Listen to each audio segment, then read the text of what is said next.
Islamic short status کو subscribe کریں، like کریں، کمنٹ کریں اور شیئر کریں۔ بیل آئیکن کو دبانا مت بھولیں۔ ابو سفیان نے گھوڑا موڑا اور گھوڑے کو ایڑ لگا دی۔ چلتے چلتے خالد کے گھوڑے نے اپنے آپ ہی رخ بدل لیا۔ خالد بن ولید نے گھوڑے کو نہ روکا۔ وہ سمجھ گیا کہ گھوڑے نے پانی کی مشک پا لی ہے۔ کچھ دور جا کر گھوڑا نیچے اترنے لگا۔ خالد کو یہ مقام یاد آ گیا۔ جنگ احد کے بعد واپسی پر قریش نے کچھ دیر وہاں قیام کیا تھا۔ نیچے پانی کا خاصا ذخیرہ موجود تھا۔ گھوڑا بڑا تیزی سے گھاٹی اتر گیا اور پانی پر جا رکا۔ خالد بن ولید گھوڑے سے کود کر نیچے اترا اور دو زانو ہو کر چلو بھر بھر کر اپنے چہرے پر پانی پھینکنے لگا۔ ذرا سستانے کے لیے بھری سی ایک چٹان کے ساتھ بیٹھ گیا۔ اسے وہ وقت یاد آیا جب احد کے مارکے کے بعد اہل قریش واپس آئے تھے۔ انہوں نے مدینہ سے کچھ دور آ کر قیام کیا تھا۔ اس قیام کے دوران قریش کے سردار اس بحث میں الجھ گئے تھے کہ واپس مکہ پہنچا جائے یا مسلمانوں پر ایک اور حملہ کیا جائے۔ صفوان بن امیہ نے کہا تھا، ہم شکست کھا کر نہیں آئے۔ اگر تم یہ سمجھتے ہو کہ مسلمانوں کی حالت بہت بری ہے تو اپنی حالت دیکھو، ہماری حالت بھی اچھی نہیں ہے۔ اب مسلمانوں کے ساتھ اتنی جلدی لڑنے کا خطرہ مول نہیں لینا چاہیے۔ ہو سکتا ہے قسمت ہمارا ساتھ نہ دے۔ جب یہ بحث جاری تھی تو قریش کے کچھ آدمی دو مسافروں کو پکڑ کر سرداروں کے سامنے لے آئے۔ انہیں بتایا گیا کہ یہ دونوں آدمی جو اپنے آپ کو مسافر کہتے ہیں ہمارے خیموں کے ارد گرد گھوم پھر رہے تھے اور ہمارے 4-5 آدمیوں سے انہوں نے پوچھا کہ تم لوگ کہاں جا رہے ہو۔ ان دونوں نے ابو سفیان اور دوسرے سرداروں کے سامنے بھی یہی بیان دیے کہ وہ مسافر ہیں اور کسی جگہ کا نام لے کر کہا کہ وہ ادھر جا رہے ہیں۔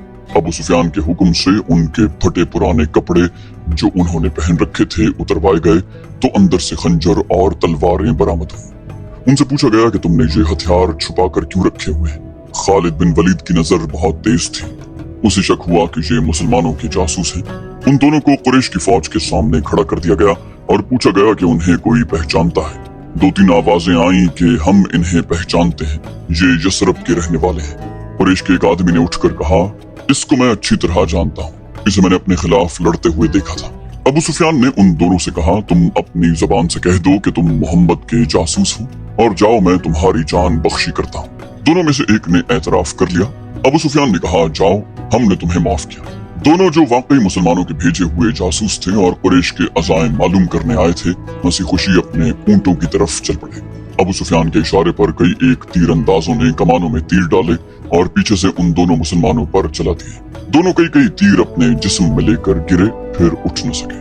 ابو سفیان نے اپنے قریب کھڑے سرداروں سے کہا، کیا تم اس کا مطلب سمجھتے ہو؟ جاسوس بھیجنے کا مطلب یہ ہے کہ مسلمان ہارے نہیں، وہ ابھی یا کچھ ہی عرصے کے بعد ہم پر حملہ کرنے کا ارادہ رکھتے ہیں۔ فوراً مکے کو کوچ کرو اور اگلی جنگ کی تیاری کرو۔ اگلے روز رسول اکرم صلی اللہ علیہ وسلم کو کسی نے آ کر بتایا کہ اہل قریش نے جہاں پڑاؤ کیا تھا وہاں اپنے دونوں جاسوسوں کی لاشیں پڑی ہیں اور اہل قریش مکہ کو روانہ ہو گئے۔ خالد بن ولید نے یہ پہلی جنگ لڑی تھی، لیکن وہ سمجھتا تھا کہ وہ مسلمانوں کو شکست نہیں دے سکا ہے۔ آج 4 برس کے بعد وہ اس سوچ میں غرق تھا کہ مسلمانوں کی یہ طاقت عام انسانوں کی طاقت نہیں تھی، کوئی راز ہے جسے وہ ابھی تک نہیں پا سکا۔ اسے اہل قریش کی کچھ خامیاں یاد آنے لگیں، کچھ باتیں اور کچھ اعمال اسے اچھے نہیں لگ رہے تھے۔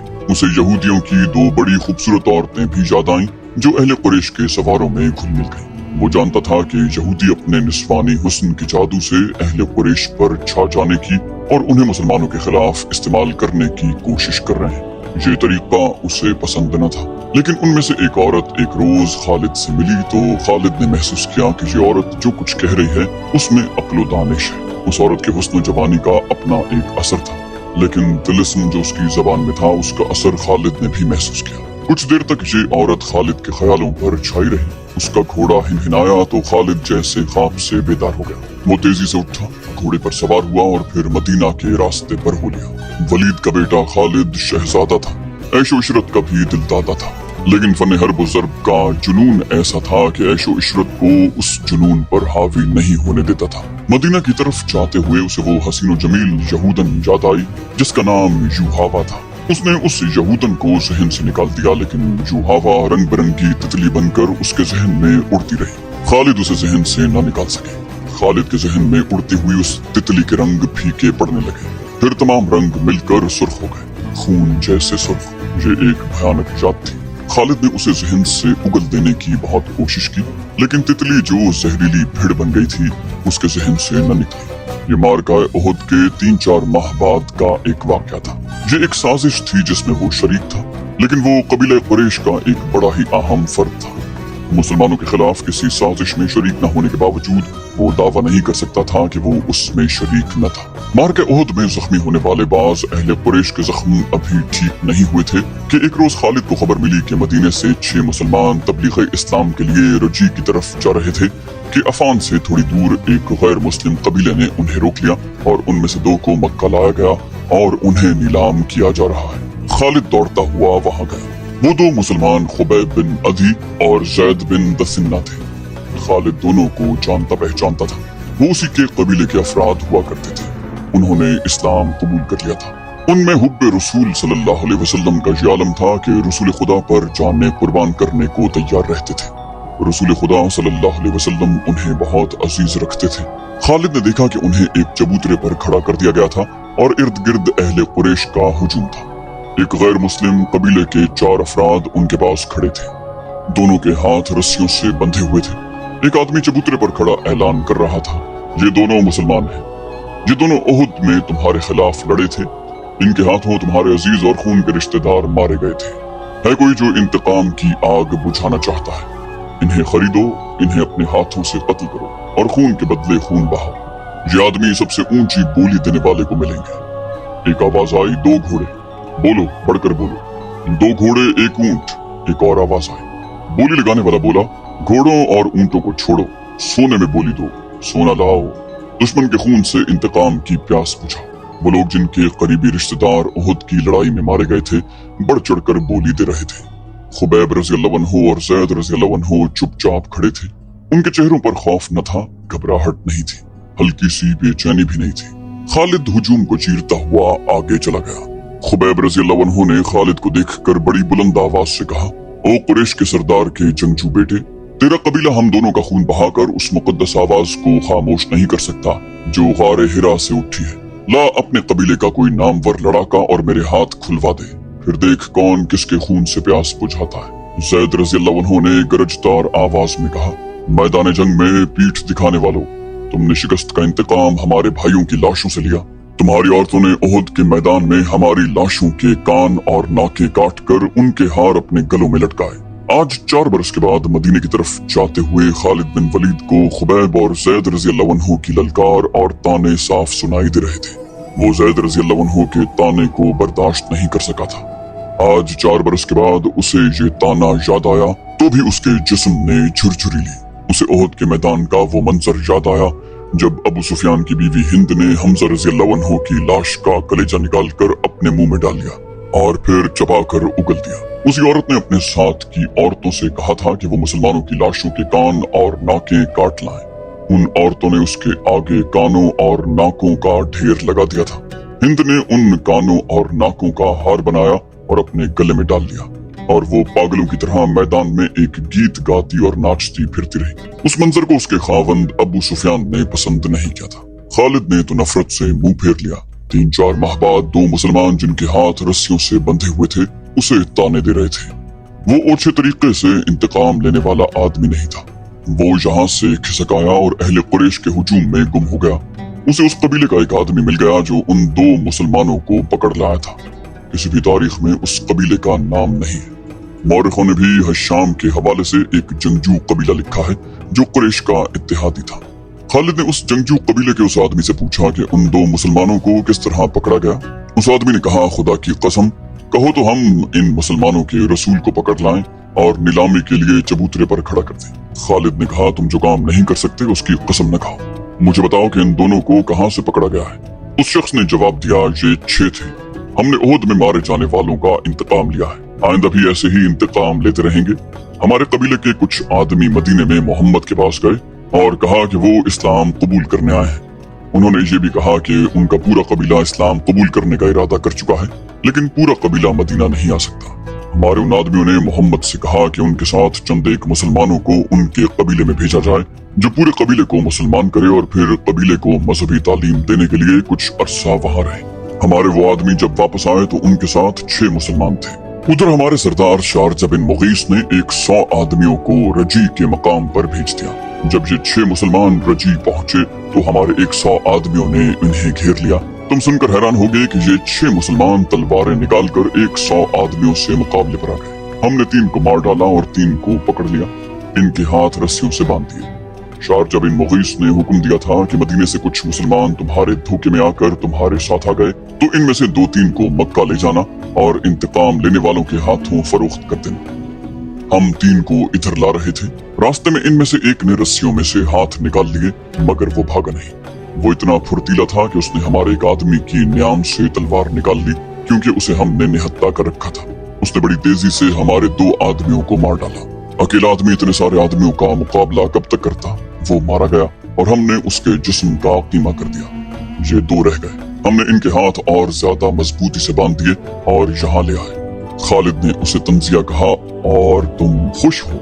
मोहम्मद क्या कहेगा? अहले कुरैश और उनके दोस्त कबीले इतने बुज़दिल हो गए हैं कि अब धोखा देने और 6 आदमियों को 100 से मरवाने पर उतर आए हैं। क्या तुमने मुझे ये बात सुनाते शर्म महसूस नहीं की? क्या उन 100 आदमियों ने अपनी माओं को शर्मसार नहीं किया जिनका उन्होंने दूध पिया है? उस आदमी ने कहा, तुमने मैदान जंग में मुसलमानों का क्या बिगाड़ लिया था वलीद के बेटे? क्या तुम मोहम्मद की ताकत का मुकाबला कर सकते हो? बदर में 1000 कुरैश 313 मुसलमानों से मार खाए थे। उहुद की लड़ाई में मोहम्मद के पैरोकार कितनी तादाद में थे? 700 से कम होंगे, ज्यादा नहीं। कुरैश कितने थे? हजारों। सुन खालिद बिन वलीद, मोहम्मद के हाथ में जादू है। जहाँ जादू चलता है वहाँ तलवार नहीं चल सकती। फिर तेरी तलवार किस तरह चल गई? खालिद ने पूछा, अगर मोहम्मद के हाथ में जादू है तो वो तुम्हारे सरदार शारजा बिन मुगीस के धोखे में किस तरह आ गया? उसके 4 आदमियों को किस तरह मार डाला? इन 2 को मोहम्मद का जादू आजाद क्यों नहीं करवा देता? तुम जिस चीज का मुकाबला करने की जरूरत नहीं रखते उसे जादू कह देते हो। शारजा बिन मुगीस के कबीले के आदमी ने कहा, हमने जादू को जादू से काटा है। हमारे पास यहूदी जादूगर आए थे, उनके साथ 3 जादूगरनियां भी थी। उनमें से एक का नाम यूहावा है। हमने अपनी आंखों से देखा है। एक घनी झाड़ी में से एक बर्छी जमीन से सरकती हुई बाहर आई। ये बर्छी झाड़ी में वापस चली गई और सांप बनकर वापस आई, और वो सांप फिर वापस झाड़ी में चला गया। मदीने की तरफ जाते हुए खालिद को ये वाकया याद आ रहा था। वो उसे याद नहीं करना चाहता था, लेकिन जहरीली भीड़ों की तरह ये याद उसके ऊपर भिनभिनाती रही। उसे यूहावा याद आई। वो जादूगरनी थी या नहीं? उसके हुस्न में, जिस्म की साख्त, मुस्कुराहट और बोलने के अंदाज में जादू था। उसने शारजा बिन मुगीस के उस आदमी के मुंह से यूहावा का नाम सुना तो वो चौंका। मार्काए उहुद खत्म हो चुका था। मैदान जंग की हौलनाकी में से हिंद की बुलंद और मुतरन्नम आवाज सुनाई थी। मौरिख इब्ने हिशाम के मुताबिक उसने तरन्नुम से जो नगमा गाया उसके अल्फाज कुछ इस तरह थे, हमने बदर के मार्के का हिसाब बराबर कर लिया। एक खूरेज मार्के के बदले हमने एक खूरेज मार्का लड़ लिया। उतबा का गम मेरी बर्दाश्त से बाहर था। उतबा मेरा बाप था। मुझे चचा का भी गम था, अपने बेटे का भी गम था। अब मेरा सीना ठंडा हो गया है। मैंने अपनी कसम पूरी कर ली है। वाशी ने मेरे दिल के दर्द का मदावा कर दिया है। मैं उम्र भर वाशी की एहसान मंद रहूंगी, उस वक्त तक जब तक मेरी हड्डियां कब्र की मिट्टी में मिलकर मिट्टी नहीं हो जाती। अबू सुफियान इस भयानक मंजर को बर्दाश्त न कर सका था। वो पहले ही मुंह फेर कर जा चुका था। उसने अपने 2 साथियों से कहा कि उसे यकीन नहीं आ रहा कि मोहम्मद जिंदा है। खालिद बिन वलीद ने दूर से किसी और को देखकर मोहम्मद समझ लिया होगा। किसी ने अबू सुफियान से कहा। अबू सुफियान ये कहकर कि वो अपनी आंखों से देख कर आया है, उस तंग दर्रे की तरफ चला गया जहां से खालिद बिन वलीद अपने सवारों को वापस लाया था। वो ऐसी जगह खड़ा हुआ जहां से उसे मुसलमान बैठे हुए नजर आ रहे थे। अबू सुफियान ने बुलंद आवाज से कहा, मोहम्मद के पैरोकारों, क्या तुम में मोहम्मद जिंदा है? रसूल करीम सल्लल्लाहु अलैहि वसल्लम ने आवाज सुनी तो अपने इर्द गिर्द बैठे हुए मुसलमानों को इशारा किया कि वो खामोश रहे। अबू सुफियान ने अपना सवाल और ज्यादा बुलंद आवाज से दोहराया। अब भी उसे कोई जवाब न मिला। अबू सुफियान ने बुलंद आवाज से पूछा, क्या अबू बकर तुम में मौजूद है? अब भी उसे कोई जवाब न मिला। 3 बार पूछने के बावजूद भी मुसलमान खामोश रहे। अबू सुफियान ने पूछा, क्या उमर जिंदा है? अब के भी मुसलमानों ने खामोशी इख्तियार किए रखी। अबू सुफियान ने घोड़े को दौड़ाया। उसने नीचे देखा। कुरैश के बहुत से आदमी रसूल अकरम सल्लल्लाहु अलैहि वसल्लम के मुताल्लिक सही खबर सुनने को बेताब थे। अबू सुफियान ने चिल्लाकर कहा, ए अहले कुरैश, मोहम्मद मर चुका है। अबू बकर और उमर भी जिंदा नहीं। अब मुसलमान तुम्हारे साए से भी डरेंगे। खुशियां मनाओ, नाचो। अहले कुरैश नाचने और हुल्लड़ मचाने लगे, लेकिन गरजती हुई एक आवाज ने उन्हें खामोश कर दिया। ऐ खुदा के दुश्मन! दर्रे की बुलंदी से हजरत उमर रजी अल्लाह अन्हु की आवाज गूंजी। इतना झूठ न बोल, वो तीनों जिंदा हैं जिनके नाम लेकर तू उन्हें मुर्दा कह रहा है। हजरत उमर बिन अल खत्ताब की आवाज जवाब में गरजी। अपने कबीले को धोखा मत दे, तुझे तेरे गुनाहों की सजा देने के लिए हम सब जिंदा हैं। अबू सुफियान ने तंजिया का कहा लगाया और बुलंद आवाज से बोला, इब्न अल खत्ताब, तेरा खुदा तुझे हमसे महफूज रखे। क्या तू अब भी हमें सजा देने की बात कर रहा है? क्या तू यकीन से कहता है कि मोहम्मद जिंदा है? हजरत उमर बिन अल खत्ताब की आवाज जवाब में गरजी, अल्लाह की कसम, हमारे नबी अलैहिस्सलाम जिंदा है। अल्लाह के रसूल तुम्हारा एक एक लफ्ज सुन रहे हैं। अरबों में रिवाज था कि एक मार्का खत्म होने के बाद दोनों फरीकों के सरदार या सालार एक दूसरे पर तानों और फप्तियों के तीर बरसाया करते। अबू सुफियान उसी दस्तूर के मुताबिक दूर खड़ा हजरत उमर रज़ी अल्लाह अन्हु से हम कलाम था। अबू सुफियान ने कहा, तुम हुबुल और उज़ा की अजमत को नहीं जानते। हजरत उमर रज़ी अल्लाह अन्हु ने रसूल अकरम सल्लल्लाहु अलैहि वसल्लम की तरफ देखा। आप अलैहिस्सलाम ऊंचा बोल नहीं सकते थे। आपने हजरत उमर को बताया कि वो अबू सुफियान को क्या जवाब दे। हजरत उमर रज़ी अल्लाह अन्हु ने बुलंद आवाज से कहा, ओ बातिल के पुजारी, अल्लाह की अजमत को पहचान जो सबसे बड़ा और सबसे ज्यादा ताकत वाला है। अबू सुफियान ने कहा, हमारे पास हुबुल जैसा देवता और उज़ा जैसी देवी है। क्या तुम्हारे पास कोई ऐसा देवता या देवी है? रसूल करीम सल्लल्लाहु अलैहि वसल्लम ने हजरत उमर रज़ी अल्लाह अन्हु की जबान से कहलवाया, हमारे पास अल्लाह है। फिर बुलंद आवाज से कहा, तुम्हारा खुदा कोई नहीं। जंग का फैसला हो चुका था। अबू सुफियान ने कहा, तुमने बदर में फतह पाई थी, हमने इस पहाड़ी के दामन में तुमसे इंतकाम ले लिया। अगले साल हम तुम्हें बदर के मैदान में ही मुकाबले के लिए ललकारेंगे। हजरत उमर ने रसूल अल्लाह सल्लल्लाहु अलैहि वसल्लम के अल्फाज बुलंद आवाज से दोहराए, इंशाअल्लाह अब तुम्हारे साथ हमारी मुलाकात बदर के मैदान में ही होगी। अबू सुफियान ने घोड़ा मोड़ा। घोड़ा 2 कदम ही चला होगा कि उसने घोड़े को रोक दिया। अब के जरा ठहरी हुई आवाज में कहा, ए उमर, अबू बकर और मोहम्मद, तुम जब मैदान से अपनी लाशें उठाओगे तो तुम्हें कुछ ऐसी लाशें भी मिलेंगी जिनके आज़ा कटे हुए होंगे और उन्हें चीरा फाड़ा गया होगा। खुदा की कसम, मैंने किसी को ऐसा करने का हुक्म नहीं दिया था और मैंने तुम्हारी लाशों के साथ ये सलूक बिल्कुल भी पसंद नहीं किया। अगर इसका इल्जाम मुझ पर आयद करोगे तो मैं इसे अपनी तौहीन समझूंगा। इस्लामिक शॉर्ट स्टेटस को सब्सक्राइब करें, लाइक करें, कमेंट करें और शेयर करें। बेल आइकन को दबाना मत